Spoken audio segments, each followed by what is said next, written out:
Appreciate everyone's interest. Thank you for turning up today. Last week's trading announcement capped a difficult and disappointing period in FY21 for Accrol. We've seen very tough trading conditions, especially in respect of costs. Distribution raw materials have seen increases that have been very considerable, well documented elsewhere, but we'll get into the details of what has confronted us as we go through the pages. What we saw in late autumn particularly was a sudden spike in surcharges relating to the surge in gas prices. This presented significant financial and supply headwinds as we faced into the calendar year end.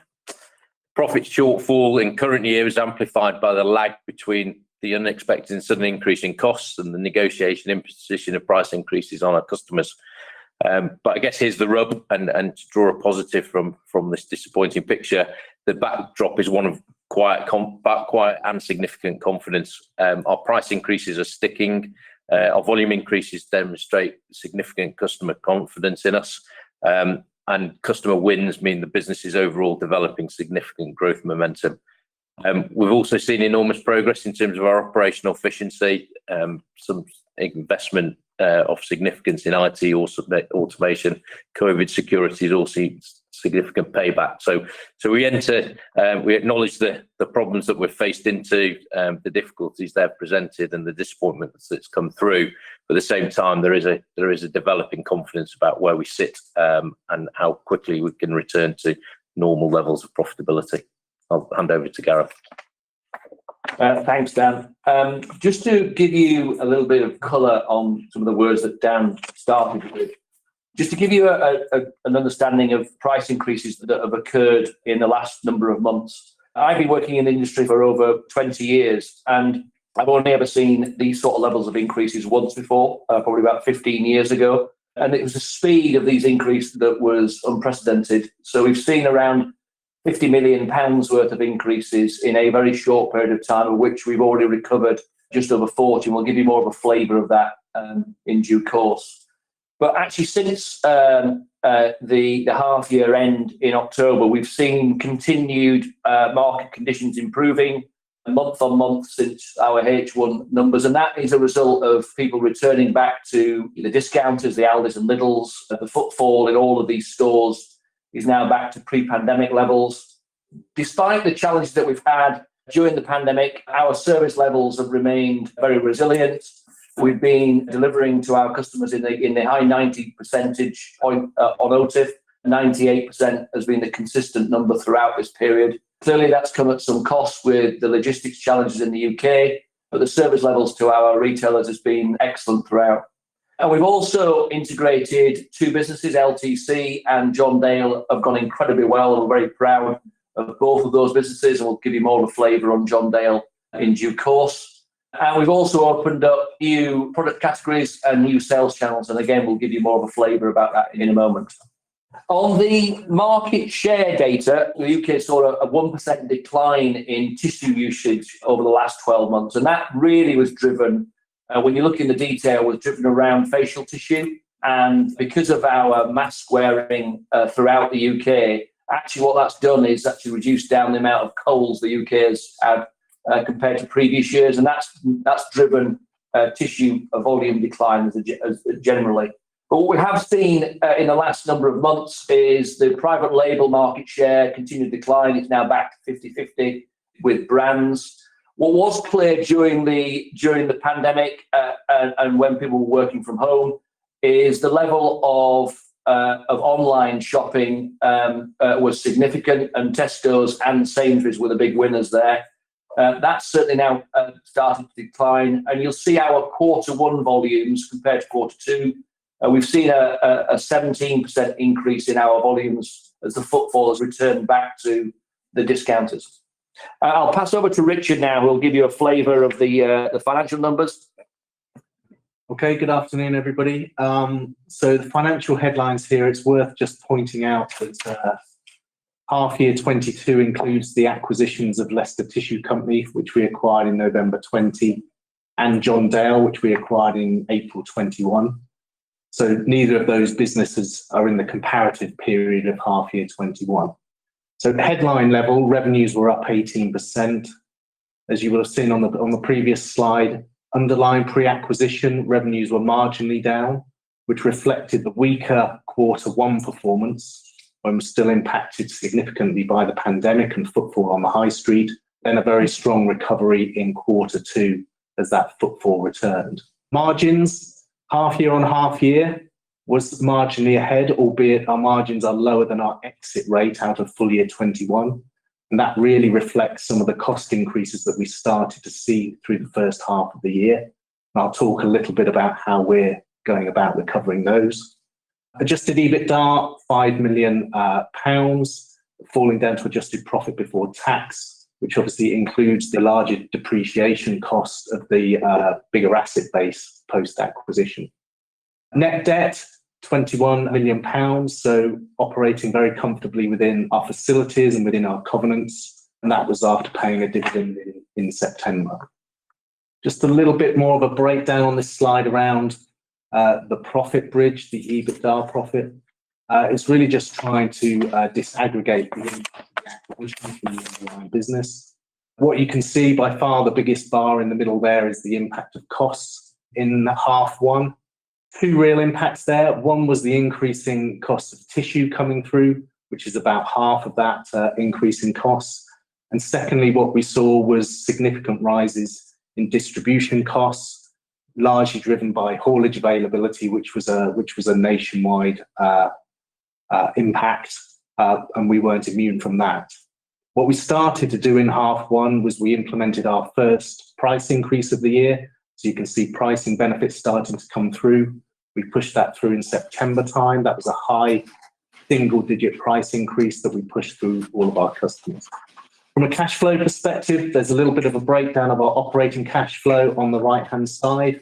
Working capital, we had an outflow of working capital in the first half, which was largely around a movement in our payables linked to an amount of stock that we bought in at the end of the financial year to protect service.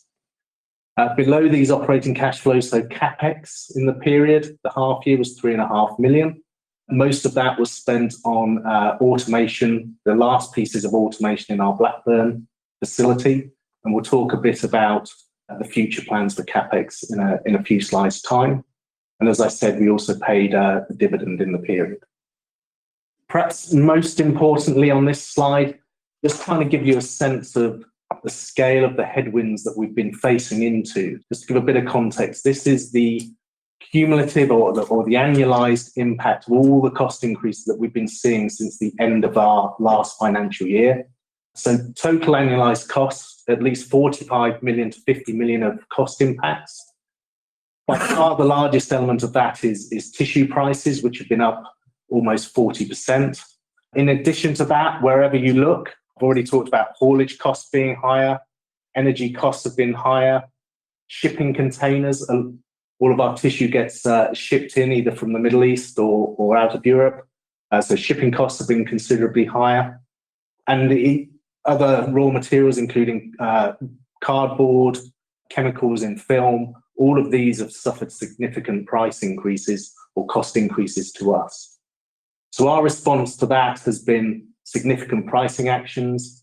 I've already said we took our first increase last September, and then more recently, we've pushed to our second price increase, which is a high teen percentage increase. So cumulatively, we're delivering price increases significantly over 20%, and we're delivering those across the entirety of our customer base.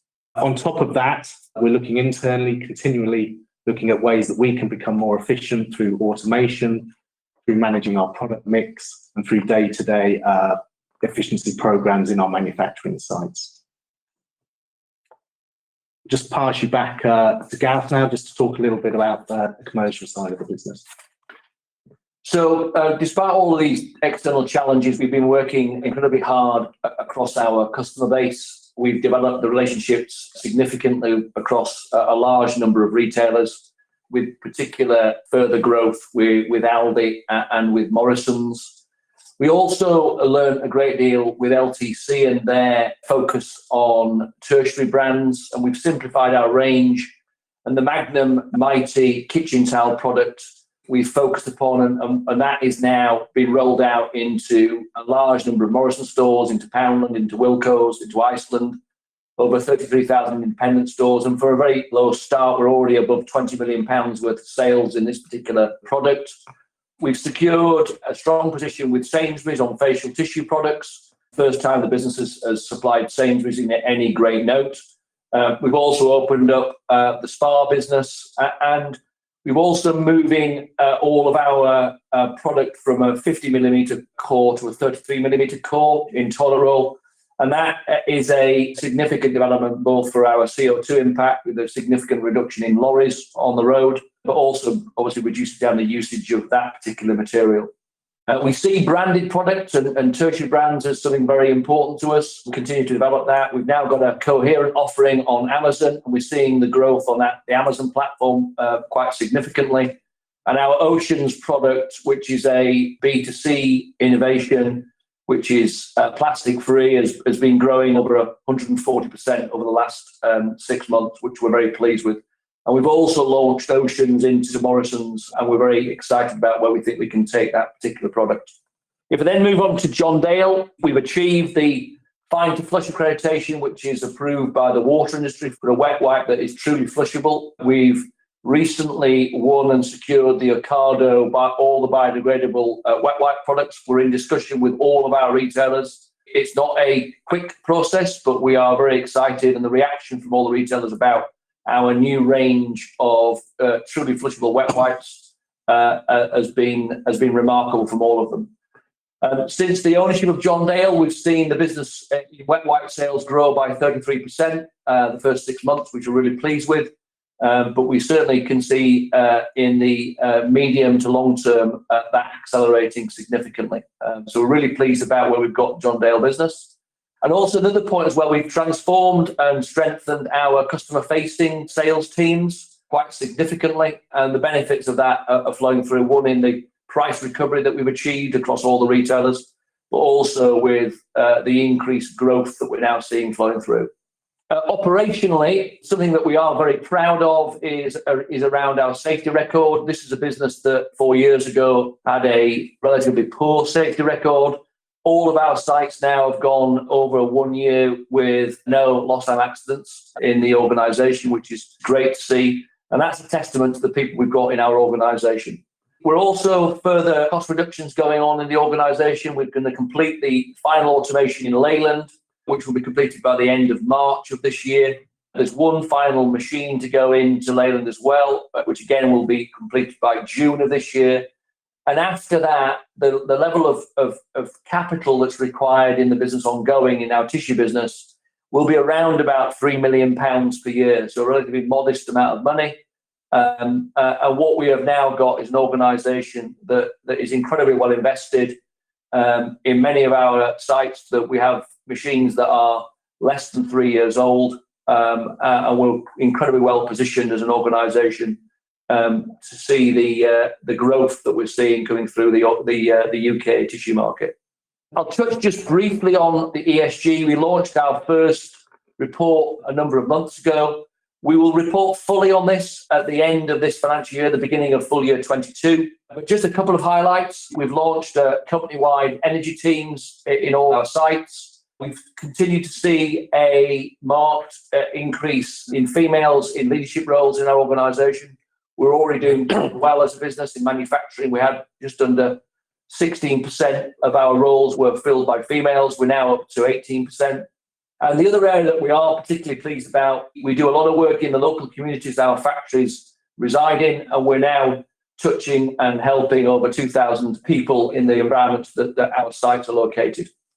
So in summary, the market conditions that we are in, the discounters, Aldi, Lidl, Poundland, Home Bargains are opening on average one store a week each. The footfall and the growth that we would expect is coming back. We're in an incredibly strong position operationally. We've driven through the biggest price increases that the industry has seen for a very, very long time on the back of these energy hikes that we've seen as an organisation. We're particularly pleased about that.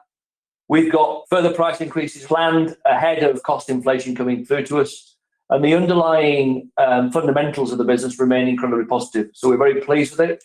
I'll now hand back to Dan, who will give you a flavour of the strategic review that we've already announced?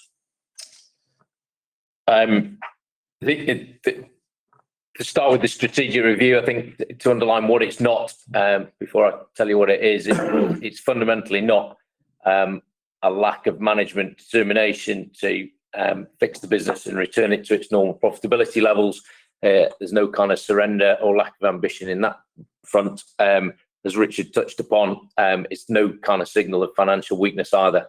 We have a strong balance sheet, very conservative debt levels. The liquidity is closely managed. There's plenty of availability, so there's no financial weakness either. What we are trying to do is engage with our key stakeholders, customers and shareholders, and understand how the business is best set forward for the future, particularly around our plans for the mill development and what format that should take.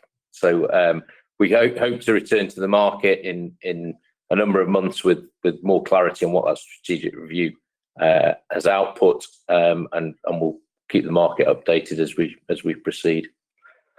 I suppose just to conclude and then move on to questions, I'd like to echo some of the messages that came through from last week's statement and this week's, plus what Gareth and Richard have been talking about.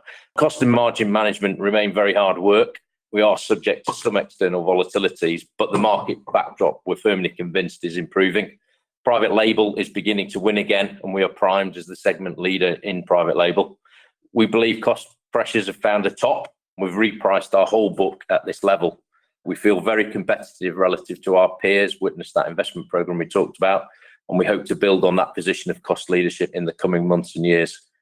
There is a time lag inherent in our model. We accept that. We try to adapt and mitigate it, but we're very confident in our ability to price and pass on those costs. As Gareth talked about, there's been a very significant price recovery effort across the business.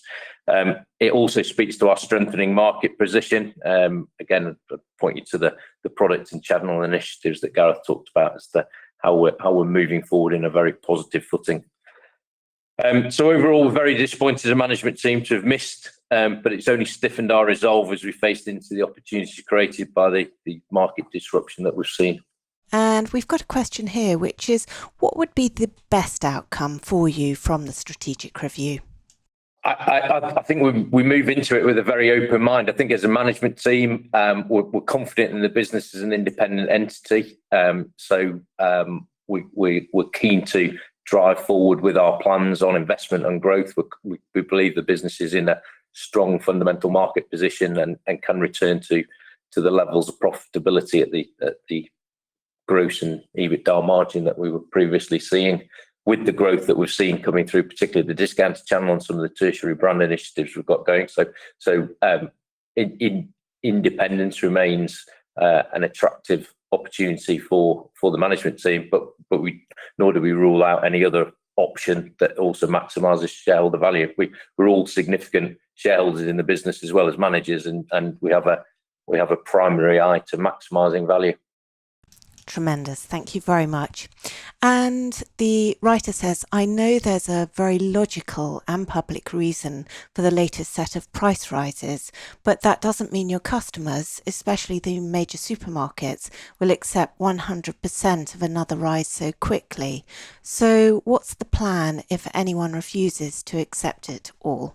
Well, so far, all of the retailers that we deal with have accepted all of the increases that have come through to us. What I would say is that the importance of the product that we supply them is high in their retailer experience. We know that the quality of the products that we supply now is exceptionally high compared to the market. Our toilet roll in the test that they do is softer than the market leader. The mighty kitchen towel product that we now supply outperforms plenty with the tests that they do. We have a great range of products that are important to their success. So to date, we've not had a problem in passing those. Clearly, it's not an easy process, but it's not something that we've struggled to pass the increases on.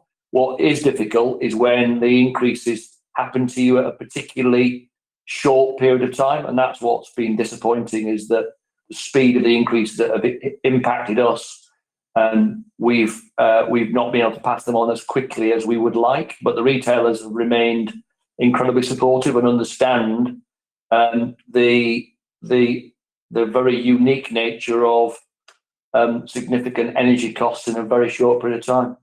Thank you. And how long does it take to pass a price increase on? How long do you need from experiencing it to passing it on? Well, these have been passed. Not in normal circumstance, there is a GSCOP agreement with retailers that works 3 months both ways. Now, in this circumstances, we've actually passed them on in about 9 weeks. But what we have done as a business is what's absolutely vital is that we actually pass on the full increases to all of the retailers. So we work with them to ensure that it's done in as timely fashion as possible. But normally GSCOP rules are 3 months, but the retailers have been incredibly supportive over the last 8 weeks in actually speeding that process up. I think it's worth adding. I think there's a recognition, retail customers and consumers, that there is a new inflationary environment and prices are moving, and so we're trying to work with our retailers to help them move price as well, and also deliver more value through to the end consumer. So work on the substrate, work on the tensile strength of the kitchen towels, for instance, the trying to capture some of that value in the branding. It all helps the retailer move price and the customer and understand the value that they're buying within the supermarket or discounter. Tremendous, thank you. And as the electricity price rise is seen as perhaps temporary, how will you respond to falling prices? I don't know who thinks it's temporary. We don't believe that energy costs will drop dramatically in the next number of months. It's not something that we see happening in the short term, and I think the consumer obviously hasn't quite seen them yet. I think when people come out of their indexation, the cap in April, then I think the consumer will then start to see their energy costs increasing quite significantly from April onwards. So we don't see energy costs dropping dramatically in the medium to the medium to short term anyway. Great, thank you. And how are you looking at the uncertainty in the energy market in the time to come, and also looking further at the need for renewable energies? I suppose it's worth saying we hedge our own energy consumption on our own manufacturing sites, so we're largely hedged through to 23, mid 23 on our own energy consumption. It's the indirect energy consumption that comes in the parent reel we buy that we can't hedge. We try and hedge that by buying forward invariably for 6 to 9 months on the paper prices, but the producers that we deal with across the board, especially in Europe, facing into such very significant increases that they effectively wouldn't supply at the agreed prices. So that hedge kind of resulted in the surcharges that unexpectedly hit profitability in the end of late autumn. So we'll maintain those relationships. We've got good, deep relationships with our supply base, and we can pivot our buying between Europe and the Middle East in particular, as each jurisdiction offers better value. And then the other significant kind of input cost hedge is currency. We buy largely in dollars, and we hedge out the dollar position again 3 to 6 months forward. And just building on Dan's comment there about our manufacturing energy hedge. Energy for us is 2% of our costs, so it's not a significant part of our business. But also as an organisation, and we'll share this in due course, but we've made some significant changes in reducing down our energy usage. We'll announce that in due course in a separate ESG document, but they are double-digit reductions in our energy usage. The moving to 33mm core toilet roll will take a significant amount of vehicles off the road, and then the our John Dale business already had solar panels, and we're looking at battery systems to again reduce down the amount of energy usage and using renewables. As an organisation, we're already buying all of our energy from renewable sources. 100% of all of our energy comes from that route.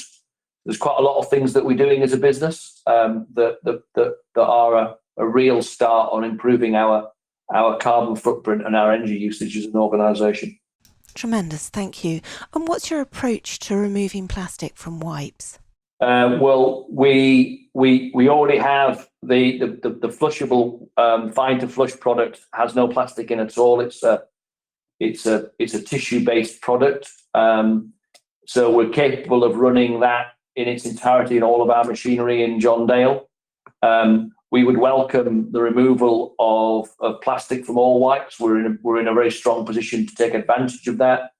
The only area I would be just touch mindful of is that there is a cost impact. So the flushable wipes do cost more because the material that we're using is more expensive. But I think we're already well positioned as an organisation to take advantage of that marketplace. And the ones that we are selling to the retailers, the significant amount that we are speaking to them about is about supplying truly flushable wipes that are approved by the water industry. There's a lot of initiatives to try and take plastic out of packaging as well. So we are well set up to and do deliver paper wrap product. It's more the retail supply channel that can't handle that paper wrapped product properly yet. But we're working closely with retailers to try and make that more robust and take more plastic out of the system as a consequence, not just on wipes, but across the whole product portfolio. And just build beyond Dan's point there about the paper wraps, the Oceans product is a plastic-free option that's direct to consumers, we've said, but it's why it's going into Morrison's. Morrison's felt that it was a real step change for the industry. So we've got big hopes for how well that will progress with retailers. And we can run paper wraps on all of our machines today. There's no limitation for doing that. So again, we're really well positioned to take advantage of that as and when it comes through. Great, thank you. And how's the mill development going? Have you confirmed a location or started planning on it? I think the mill development is part of the strategic review. So there is a temporary but only tactical pause on the mill development, and partly driven by construction costs. We've seen an enormous spike in construction costs. So the quotes we were receiving for the land and buildings are probably more than 50% higher in a 12-month period. So we think the pause is designed to ride out that spike in construction costs. We think they will settle back to more normalised levels. As I said, also there's a more broader strategic question around the mill.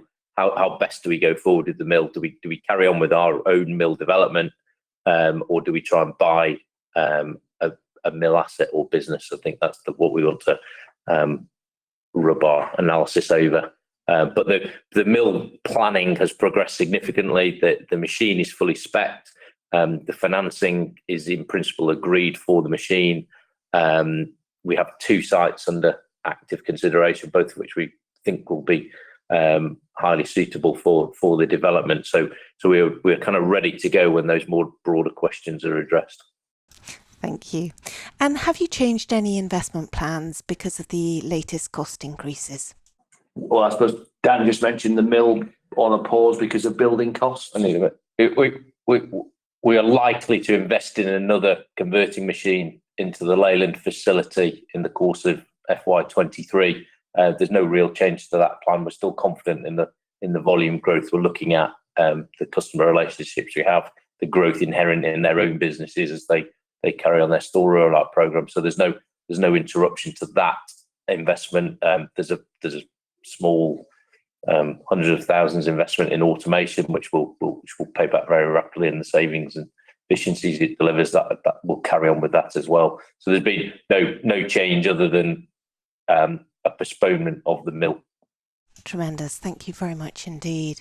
And that's the end of questions. So thank you very much indeed. Dan, do you have any closing remarks? No, just really to thank, I think we covered it all there, Tamsin. So just to thank everyone for their interest and continued support. To echo the messaging of the meeting. We're disappointed to have missed, but we're highly confident we can get the business back onto a significant profit recovery and the usual trajectory of growth that we saw as we went into FY20.